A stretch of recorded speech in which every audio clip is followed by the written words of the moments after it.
Al Hickel, the animation supervisor on all three of the Pirates of the Caribbean films at Industrial Light and Magic. And I'm going to talk about some of the new animation challenges we had on Pirates 3.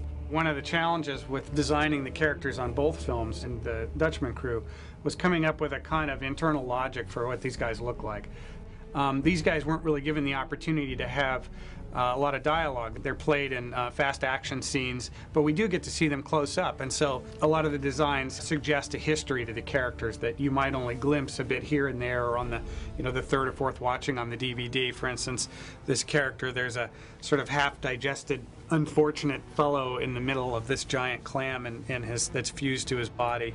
Jelly, who's my favorite of the new guys, he has all these great stinging tendrils that hang off him, and the jelly wobbles when he moves, and it's really terrific. And then there's Davy. As much as we don't want audience members to think about this while they're watching him, Davy's 100% computer generated. No part of him was actually filmed on set. We had Bill Nighy on set acting, and everything we did built on top of Bill's fantastic performance, but everything you see on the screen is computer generated. In Pirates 2, we got to see Davy play the organ with his tentacles, and that was really fun to see him using all his tentacles at once, and so we found a new way to do that on this film, a more gruesome way, at Mercer's death scene here.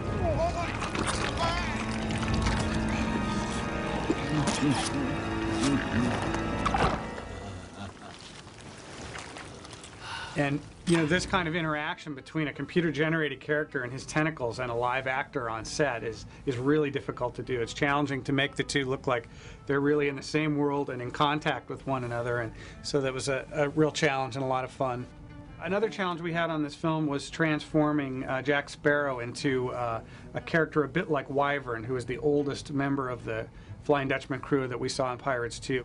The reaction we were trying to get from the audience was to say, "Oh my God, look what they did to Johnny Depp," rather than saying, "Oh, look at the cool computer-generated creature." Those just have the heart. Does seem to put immortality a bit out of reach.